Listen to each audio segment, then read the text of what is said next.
வணக்கம் and welcome to dream pal TNPSC. ரீசெண்டாக நம்ம கமிட்டிஸ் தொடர்பாக வரிசையாக ஒவ்வொரு டாப்பிக்காக பார்த்துட்டு வரோம் இல்லையா? அதில் இன்றைக்கி பார்க்க போகிறது கல்வி தொடர்பாக அமைக்கப்பட்ட முக்கியமான குழுக்கள். இதை கொஞ்சம் ஸ்ப்ளிட் பண்ணி நான் கொடுத்துருப்பேன். ஒன்று விடுதலைக்கு முன்னாடி அமைக்கப்பட்ட முக்கியமான கல்வி குழுக்களும், விடுதலைக்கு அப்புறமா அமைக்கப்பட்ட கல்வி குழுக்கள் என்னென்ன அப்படின்றதும், அடுத்ததாக தமிழ்நாட்டோட முக்கியமாக கல்வி சார்ந்த குழுக்கள் எதுவும் அமைச்சாங்களா அப்படின்றதையும் பார்க்க போகிறோம். லாஸ்ட்டாக எப்பயும் போல் ஷார்ட்கட்டோட ஒரு குயிக் ரிவிஷனும் இந்த வீடியோவில் பார்க்க போகிறோம். சரிங்களா? வீடியோவை கடைசி வரைக்கும் ஸ்கிப் பண்ணாமல் பாருங்கள். Let's start the session. First விடுதலைக்கு முன்னாடி அமைக்கப்பட்ட முக்கியமான கல்விக் குழுக்கள் பார்த்தலாம். ஃபஸ்ட்டு நான் 1813 பட்டய சட்டத்திலேருந்தே ஆரம்பிப்போம். ஸோ ஆங்கிலேயர் ஆட்சியில் இந்தியாவில் முதலாக கல்வி வளர்ச்சிக்கு வித்திட்ட முதல் சட்டம் இந்த 1813 பட்டய சட்டம் தான். கிழக்கிந்திய கம்பெனி இந்தியர்களோட கல்விக்காகன்னு சொல்லி தனியாக ஆண்டுக்கு 1 லட்ச ரூபா செலவிடணும் அப்படின்னு சொல்லி முதலாக சட்டப்பூர்வமாக அறிவித்தது இந்த பட்டய சட்டத்தில் தான். ஸோ கொஸ்டின் இந்தியாவில் முதலாக கல்விக்காக நிதி ஒதுக்கிய சட்டம் எதுன்னு கேட்டாங்க அப்படின்னா இந்த 1813 பட்டய சட்டம் தான் சொல்லலாம். சரிங்களா? ரெண்டாவதாக பார்க்க போகிறது மெக்காலே அறிக்கை. 1835 மெக்காலே பிரபு அவரோட அறிக்கையை சமர்ப்பிக்கிறாரு. இது மூலமாக தான் ஆங்கில வழி கல்வி அதிகாரப்பூர்வமாக நுழையுது உள்ளே. ஸோ மெக்காலே அப்படின்னாலே ஆங்கில வழி கல்வின்றதே ஞாபகத்துக்கு வரணும். இவர் முன் வச்ச கோட்பாடு என்ன அப்படின்னா டவுன்வேர்டு ஃபில்ட்ரேஷன் தியரி அப்படின்னு சொல்கிறாரு. கீழ் நோக்கி படிக்கும் கோட்பாடு. அதாவது சமுதாயத்தோட உயர் வகுப்பினர் இருப்பாங்க இல்லையா? ஸோ அவங்களுக்கு கல்வி சொல்லிக் கொடுக்கறது மூலமாக அது அப்படியே கொஞ்சம் கொஞ்சமாக கீழே ஃபில்டர் ஆகி கீழே உள்ள சாதாரண அடித்தட்டு மக்கள்கிட்ட வரைக்கும் போய் சேரும் அப்படின்ற ஒரு எண்ணத்தோடு அவர் கொண்டு வந்த கோட்பாடு தான் இந்த டவுன்வேர்டு ஃபில்ட்ரேஷன் பாலிசி அப்படின்றது. சரிங்களா? கீழ் நோக்கி வடியும் கோட்பாடு அப்படின்றது. அடுத்ததான் உட்ஸ் அறிக்கை 1854. இதுக்கு ஒரு சிறப்பு பேர் இருக்குது. என்னென்னா இந்திய ஆங்கில கல்வியின் மேக்னா கர்ட்டா. So Magna Carta of English education in India அப்படின்னா உட்ஸ் அறிக்கை தான். இவங்களோட பரிந்துரை என்ன அப்படின்னா தாய்மொழியில் தொடக்க கல்வி இருக்கணும், தொடக்க கல்வியில் தான் தாய்மொழி அமையணும் அப்படின்னு சொன்னாங்க. சப்போஸ் அவங்க உயர்கல்வி போகும்போது ஆங்கில வழியில் அவங்க படிச்சுக்கலாம் விருப்பத்தோட அப்படின்ற மாதிரி பரிந்துரை பண்ணுறாங்க. இதன் மூலமாக தான் பல்கலைக்கழகங்கள் உருவாச்சு. என்னென்னா 1857 சென்னை, பம்பாய், கல்கத்தாவில் 3 பெரிய பல்கலைக்கழகங்கள் தொடங்குறாங்க இல்லையா? அது இவரோட பரிந்துரைப்படி தான் தொடங்கியிருப்பாங்க. சரிங்களா? அடுத்ததாக ஹண்டர் குழு. ஹண்டர்னால் வேட்டையாடுறவர். 1882 தொடக்க கல்வி மற்றும் இடைநிலை கல்வியை ஆய்வு செய்கிறதுக்காக அமைக்கப்பட்ட முதல் குழு இதுதான் ஹண்டர் குழு. ஸோ தொடக்க கல்வி எப்படி இருக்கணும், இடைநிலை கல்வி எப்படி இருக்கணும், அவங்க வேட்டையாடி தான் என்ன பண்ணியிருப்பாருன்னா தொடக்க கல்வி பொறுப்பை உள்ளாட்சி அமைப்புகள்கிட்ட, அதாவது லோக்கல் பாடிஸ் இல்லை முனிசிபாலிட்டிஸை ஒப்படைக்கணும் அப்படின்ற மாதிரி சொல்லியிருப்பார். ஸோ இப்படி ஷார்ட்டாக ஞாபகம் வச்சுக்கோங்க. ஹண்டர் வேட்டைக்காரன் இல்லையா? ஸோ அவர் ஆரம்ப கல்வியிலேயே வேட்டையாடி அதை உள்ளாட்சி அமைப்புகள்கிட்ட போய் கொடுத்துட்டாரு அப்படின்ற மாதிரி நம்ம ஞாபகம் வச்சுக்கலாம். ஸோ ஹண்டர் குழு அப்படின்னாலே தொடக்க மற்றும் இடைநிலை கல்வி ஆய்வு செய்கிறதுக்காக அமைக்கப்பட்ட முதல் குழு அண்டு தொடக்க கல்வியை பிடுங்கி உள்ளாட்சி அமைப்புகள்கிட்ட கொடுத்துட்டாரு அப்படின்னு. அடுத்ததாக ராலே குழு 1902 அமைச்சிருப்பாங்க. இது கர்சன் பிரபு காலத்தில் அமைச்சிருப்பாங்க. இந்திய பல்கலைக்கழகங்களோட செயல்பாடுகள் ஆயிரதுக்காக அமைக்கப்பட்ட குழு தான் இந்த ராலே குழு. 1904 பார்த்திங்கன்னா இந்திய பல்கலைக்கழகங்கள் சட்டம் கொண்டு வந்திருப்பாங்க இல்லையா? அது இவர் படி தான் கொண்டு வந்திருப்பாங்க. சரிங்களா? அடுத்ததான் சால்டர் குழு 1917 to 19 கல்கத்தா பல்கலைக்கழக பிரச்சனைகளை ஆராயிறதுக்காக அமைக்கப்பட்டது. இவங்களோட பரிந்துரை என்ன அப்படின்னா பள்ளி படிப்பை 12 ஆண்டுகளாக உயர்த்த பரிந்துரை பண்ணியிருப்பாங்க. ஸோ அந்த பல்கலைக்கழக பிரச்சனைனாலே பல்கலைக்கழகம்னு வரும்போதே இந்த ராலே குழு வந்துடும். அடுத்ததாக சால்டர் குழு அப்படியே வரிசையாக வரும். சரிங்களா? ஸோ ஞாபகம் வச்சுக்கோங்க. அடுத்ததாக ஹார்டா குழு 1929. இது ரொம்ப ரொம்ப முக்கியமான குழு. ஏன்னா ஒரு எச்சரிக்கை ஒன்று கொடுத்துருப்பாங்க. என்ன அப்படின்னா தொடக்க கல்வியில் ஏற்படுற தேக்க நிலை மற்றும் வீணாகுதல், ஸ்டாக்னேஷன் அண்ட் வேஸ்டேஜை பற்றி முதலாக எச்சரிக்கை விடுத்த குழு இவங்க தான். அது என்ன தொடக்க நிலை வீணாகுதல் அப்படின்னா தேக்க நிலை வீணாகுதல் அப்படின்னா தேக்க நிலைன்றது ஒரு கிளாஸில் இப்போ தொடக்க கல்வியில் போய் ஜாயின் பண்ணுறாங்க அப்படின்னா அந்த பாடம் முடித்து அடுத்த கிளாஸ் போகணும் இல்லையா? ஃபஸ்ட்டு முடித்து செகண்ட் போகிறாங்க இல்லையா? அப்படி போகாமல் அந்த சப்ஜெக்டில் எதுலையோ இல்லை ஃபெயில் ஆகி அதே இடத்துல இருந்தாங்கன்றது தான் தேக்க நிலைன்றது. வீணாகுதல் அப்படின்றது ஒரு கிளாஸ்லேருந்து படிச்சுட்டு இருக்கும்போதே பாதியில் வெளியே போயிடுறது. ஸோ அந்த காலத்தில் தொடக்க கல்வியில் ஏற்படுற அதே கிளாஸில் நிறைய பேர் படிச்சுட்டே இருக்காங்க, ஒரு சில பேர் டிஸ்கண்டினியூ பண்ணிவிட்டு வெளியே போயிடறாங்க அப்படின்றத ஒரு எச்சரிக்கையாக சொன்ன குழு இவங்க தான். ஸோ ஹார்டா குழு ரொம்ப ரொம்ப முக்கியம். ஸோ இந்த வார்த்தையை கேட்டிங்க அப்படின்னாலே டக்குன்னு ஹார்டா குழு தான் ஞாபகத்துக்கு வரணும். ஓகேவா? 1929 காலகட்டம். சரிங்களா? அடுத்ததாக வர்தா கல்வி திட்டம் 1937. அந்த மாநாட்டில் என்ன பேசியிருப்பாங்கன்னா அறிவுக்கும் உழைப்புக்கும் சம்மந்தம் இல்லை. ஸோ எல்லாருக்கும் கைத்தொழில் மூலமாக முழுமையான கல்வி வழங்குகிற ஒரு புரட்சிகரமான கல்வி திட்டத்தை அப்போ கொண்டு வந்திருப்பாங்க. ஸோ அதை எப்படி சொல்லியிருப்பாங்கன்னா அடிப்படை கல்வி இல்லாட்டி புதிய கல்வி அப்படின்னு சொல்லி அப்போ அழைச்சிருப்பாங்க. ஸோ அந்த கோட்பாடின்படி தான் 7 முதல் 14 வயது வரைக்கும் உள்ள குழந்தைகளுக்கு வந்து தாய்மொழியில் கைத்தொழில் சார்ந்த இலவச கல்வி வழங்கப்படணும் அப்படின்னு பரிந்துரைத்த திட்டம் தான் இந்த வரதா கல்வி திட்டம். ஜாகிர் ஹுசைன் குழு வந்து 1937.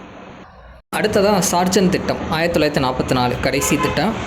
6லேருந்து 14 வயதுக்கு உட்பட்ட குழந்தைகளுக்கு வந்து 40 ஆண்டுகளுக்குள்ளே இலவச மற்றும் கட்டாய கல்வியை வந்து கொடுக்கணும் அப்படின்னு சொல்லி திட்டம் போட்டாங்க. அதுக்கப்புறம் நிறையா மாறிடுச்சு இல்லையா.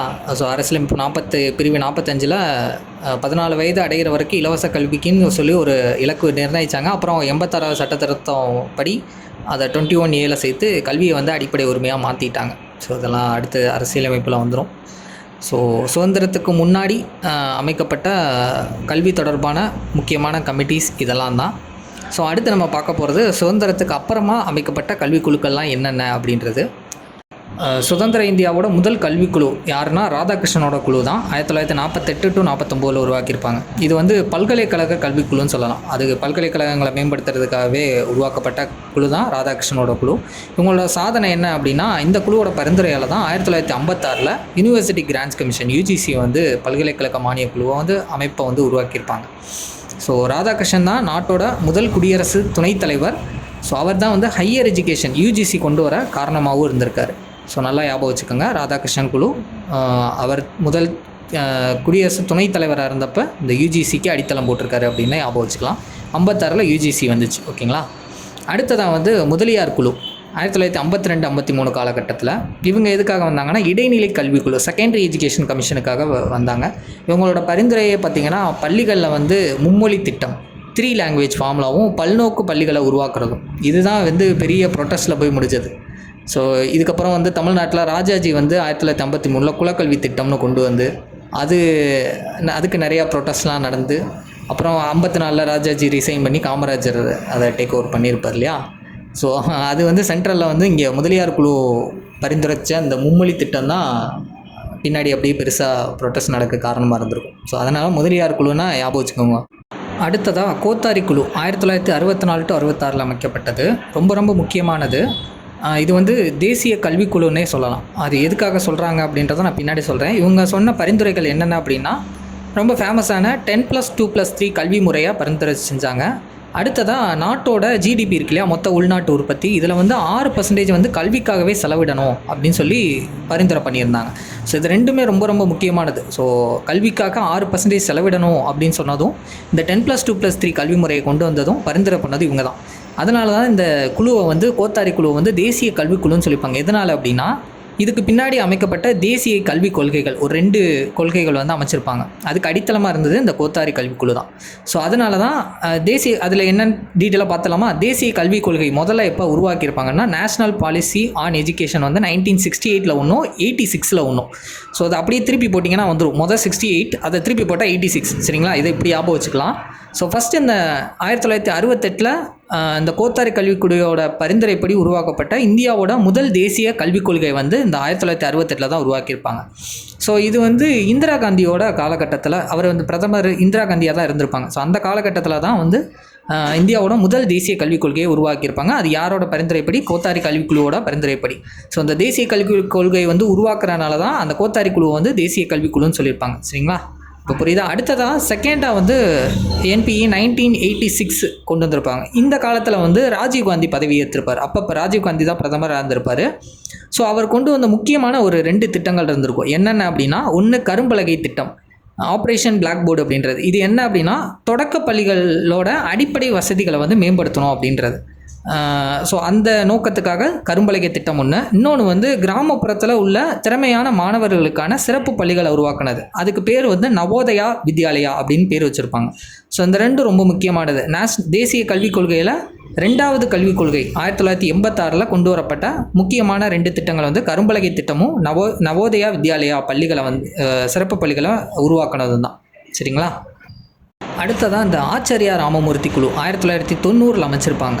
எதுக்காக அப்படின்னா, ராஜீவ்காந்தி காலகட்டத்தில் கொண்டு வந்த 1986 2வது தேசிய கல்விக் கொள்கையை வந்து மறுஆய்வு செய்கிறதுக்காக அமைக்கப்பட்ட உயர்மட்ட குழு தான் இந்த ஆச்சாரியா ராமமூர்த்தி குழு 1990 அமைச்சிருப்பாங்க. அடுத்ததாக யஷ்பால் குழு 1993.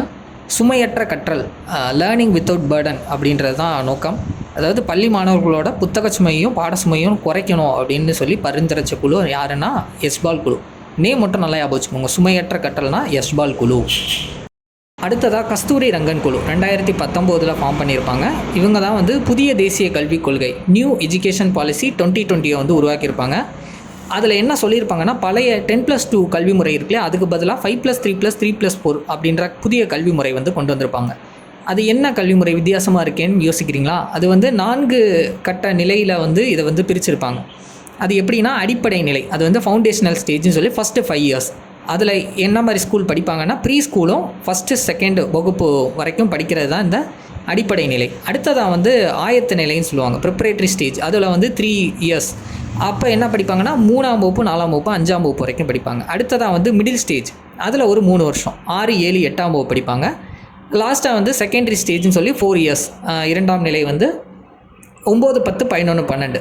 ஸோ இந்த மாதிரி பிரித்ததுனால தான் இதை வந்து புதிய தேசிய கல்விக் கொள்கை 2020 சொல்லி கொண்டு வந்திருப்பாங்க. இது யார் மூலமாக உருவாக்கியிருப்பாங்கன்னா, கஸ்தூரி ரங்கன் குழு தான். சரிங்களா? இந்த 2020க்கு அப்புறம் தமிழ்நாட்டில் அமைச்ச 3 முக்கியமான குழுக்களை பற்றியும் நம்ம தெரிஞ்சுக்கணும். 3 பேருமே நீதிபதி தலைமையில் தான் குழு அமைச்சிருப்பாங்க. ஃபஸ்ட்டு வந்து நீதிபதி கலையரசன் குழு 2020. என்னென்னா, MBBS நீட் எக்ஸாம் இருக்கு இல்லையா, இதில் வந்து அரசு பள்ளி மாணவர்களுக்கு 7.5% உள்ளொதுக்கீடு வழங்கணும் அப்படின்னு சொல்லி பரிந்துரைத்த குழு தான் இந்த நீதிபதி கலையரசன் குழு. அடுத்ததான் நீதிபதி AK ராஜன் குழு 2021. தமிழ்நாட்டில் வந்து நீட் தேர்வோட தாக்கங்கள் எப்படி இருக்குது, அப்போ வந்து நிறையா ப்ரொட்டஸ்ட்லாம் வந்துச்சு இல்லையா. ஸோ அதனால் இந்த சமூக நீதியை வந்து இந்த நீட் எக்ஸாம் வந்து பாதிக்குதா, அந்த தேர்வுனால் என்னென்ன மாதிரி பிரச்சனைகள்லாம் வருது, தாக்கங்கள் ஏற்படுதுன்றதுக்காக ஆராயிறதுக்காக அமைக்கப்பட்ட குழு தான் இந்த AK ராஜன் குழு. அதுக்கடுத்து நீதிபதி T முருகேசன் குழு. இவர் வந்து 2 நோக்கத்துக்காக சொல்லியிருப்பாங்க. ஒன்று வந்து விவசாயம், கால்நடை இந்த மாதிரியான பொறியியல் படிப்புகளில் அரசு பள்ளி மாணவர்களுக்கு 7.5% முன்னுரிமை இடஒதுக்கீடு வழங்கணும் அப்படின்னும் பரிந்துரைச்சிருப்பாங்க. இன்னொன்று, மாநில கல்விக் கொள்கை ஸ்டேட் எஜுகேஷன் பாலிசியை வந்து உருவாக்குறதுக்கு, தமிழ்நாட்டுக்குன்னு தனியாக உருவாக்குறதுக்கு அமைக்கப்பட்ட உயர்மட்ட குழுவோட தலைவரும் இந்த T முருகேசன் ஐயா தான். சரிங்களா? ஓகேங்க, அவ்வளோதான், ஃபுல்லாக முடிச்சாச்சு. இப்போ ஓரலாக ஒரு ரிவிஷன் பார்த்துடலாமா? ஸோ 1813 பட்டயச்சிட்டம், ஆண்டுக்கு 1 லட்ச ரூபா நிதி கொடுக்கணும்னு சொன்னாங்க. அடுத்த மெக்கால அறிக்கை வந்து ஆங்கில வழி கல்வியும் கீழ்நோக்கி வடியும் கோட்பாடும் அறிமுகப்படுத்தினாங்க. உட்சறிக்கை, உட்ஸ்னா கல்வியோட மேக்னா கார்ட்டா. அண்டு 1857 ஒரு 3 பல்கலைக்கழகங்கள் உருவாக்குனாங்க. ஸோ ஹண்டர் குழுனாலே தொடக்க கல்வியை ஹண்ட் பண்ணி உள்ளாட்சி அமைப்புகள்கிட்ட கொடுத்தாருன்னு ஷார்ட்கட் சொல்லியிருந்தாரு. அடுத்து ராலே குழு வந்து 1904 பல்கலைக்கழகங்கள் சட்டம் உருவாக பரிந்துரைச்சது. ஹார்டாக் வந்து தேக்க நிலை மற்றும் வீணாகுதல். அப்புறம் வர்தா திட்டம் வந்து காந்தியோட 9th ஆலிவ் கைத்தொழில் வழிக்கல்வியை செஞ்சாங்க. ராதாகிருஷ்ணன் குழு வந்து UGC உருவாக்கம் 1956 யூனிவர்சிட்டி கிராண்ட்ஸ் கமிஷன். அப்புறம் முதலியார் குழு வந்து மும்மொழி திட்டமும் இடைநிலை கல்விக்கும். கோத்தாரி குழு வந்து 10+2+3 முறையும் GDPயில் வந்து 6% கொடுக்க சொல்லியிருந்தாங்க. அடுத்து நேஷ்னல் பாலிசி ஆன் எஜுகேஷன் 1968 வந்து முதல் தேசிய கல்விக் கொள்கை உருவாக்குனது. 2வது வந்து 1986, அப்போ தான் வந்து கரும்பலகை திட்டமும் நயோதயா பள்ளிகளும் கொண்டு வந்திருப்பாங்க. அடுத்து எஸ்பால் குழு வந்து சுமையற்ற கற்றல் லேர்னிங் வித்தவுட் பேர்டன். அடுத்து கஸ்தூரி ரங்கன் குழு வந்து நேஷ்னல் எஜுகேஷன் பாலிசி 2020. ஸோ பழைய 10+2 முறையை விட்டுட்டு 5+3+3+4 முறை கொண்டு வந்திருப்பாங்க. அடுத்த நீதிபதி கலையரசன் குழு வந்து MBBS படிப்புகளுக்கு 7.5% அரசு பள்ளியில் படித்த ஸ்டூடெண்ட்ஸுக்கு ஒதுக்கீடு சொல்லியிருப்பாங்க. AK ராஜன் வந்து நீட் தேர்வு வந்து சமூக நீதி தாக்க ஆய்வு பண்ண சொல்லியிருப்பாங்க. T முருகேசன் குழு வந்து தொழிற்கல்வியில் படிக்கிற ஸ்டூடெண்ட்ஸ்க்கு 7.5% ஒதுக்கீடு, அப்புறம் மாநில கல்விக் கொள்கையும் பரிந்துரை பண்ணியிருப்பாங்க. இன்றைக்கி பார்த்த டாபிக் ரொம்ப ரொம்ப இம்பார்ட்டன்ட் அண்டு உங்களுக்கும் நல்லா புரிஞ்சிருக்கும்னு நினைக்கிறேன். இந்த வீடியோ பிடிச்சிருந்துச்சுன்னா லைக் பண்ணிவிட்டு உங்கள் ஃப்ரெண்ட்ஸுக்கு ஷேர் பண்ணிக்கோங்க. நெக்ஸ்ட் வீடியோவில் பார்ப்போம். Thank you to all.